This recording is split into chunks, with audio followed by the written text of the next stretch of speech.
Prevalence and types of sexual abuse. Now, sexual abuse in the general population rounds out to be about 15% of men and 30% of women. That's 1 out of 6 men and 1 out of 3 women in the general population. Now, this is important because most will have to either face head-on their sexual trauma, or they will continue to medicate it in some manner while not being honest about it and minimizing the impact in their life, and that can lead to years of bleeding.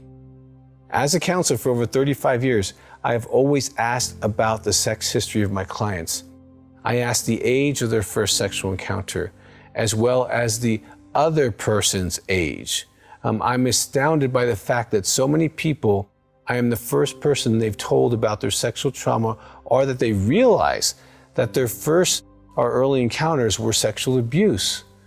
Now, I want to cover a few different types of sexual abuse. Number 1, exposure. There's no contact. The opposite gender parent walking around in underwear or nothing at all, even the same gender parent. Having the shower with the opposite gender or same gender parent at an inappropriate age. Being exposed to pornography in any manner as a young soul can create sexual trauma. Being exposed to a parent's affair by being at the affair's location while the parent is having sex in the other room, or being exposed to that person or their situation unwillingly. Watching others be sexual while you were present. That can be very traumatizing because you don't have the even abstract reasoning to put it together. And I've heard so many of these exposure types of sexual abuse, and sometimes they don't really, oh, well, it wasn't really abuse, but look at the impact it's had on you and how you've repeated some of those things or avoided those things. Number 2, verbal sexual abuse. Having parents or other adults making sexual comments about your body or wanting to have sex with you or sexualizing you. Having other adults make innuendos and passes kind of at you sexually. Having shameful comments made about your genitals, and if you're a woman, your breast, these kind of things. Being told you are sexually active when it wasn't really true at all. I can't tell you how many women have been called names like whore and slut and things like that, and it wasn't near true. And men have been called things that wasn't near true. Okay? Number 3, touch sexual abuse. Any touching, hand, oral, anal, of your genitals. Being asked or performing hand, oral, or anal sex acts on another person or on yourself. Okay?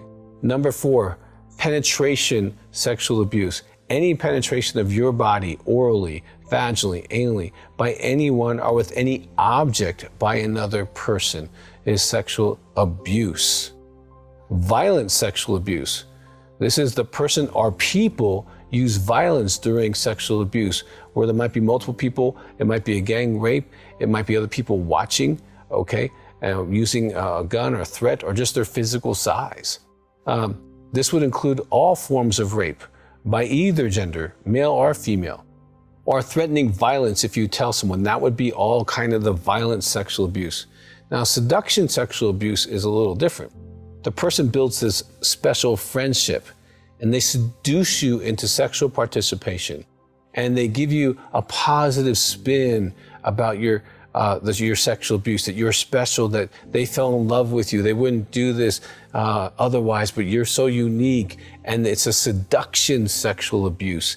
And their age is way different than yours, and it is still sexual abuse. Now, there's other variables in sexual abuse. Their relationship to you. Was it a family member? Was it a family friend? That happens a lot. Was it a relative? Much older or even the same age? Was it a neighbor? Was it a total stranger? Another variable is the frequency of abuse. Was this a one-time thing? And one time, one person is enough to be incredibly impacted for the rest of your life if you don't heal. Okay, was it short-term, over a period of a summer, or a few weeks? Was it ongoing? And I've had things go ongoing from 3 to almost mid-20s with some people.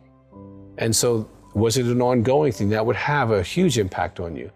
Their gender would have an impact on you, okay? And both genders sexually abuse people. You know, so many men are sexually abused by women who are slightly older, 2, 3, 4 years older, are adult women, and they don't call it sexual abuse. It was sexual abuse. And men, I just need to talk to you about this, okay? Most women know when they've been sexually abused. If they were 14 and it was a babysitter, coach, etc., it's usually much older than them. However, a 14, 15, 16-year-old male who was sexually abused by a much older woman, even an older teenager, might frame this as getting lucky. You didn't get lucky.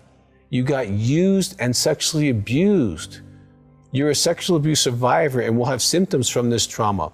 However, you won't be able to connect a dot that the 19-year-old coworker who used you sexually at 16 was sexually abusing you, even though you might have been a willing participant. Now, these statistics and variables are really important for you to put your story together, and hopefully it helps you kind of look at maybe the variables you need to, because it's your story, it's your trauma, and I want you to be able to put it together in the most helpful way possible.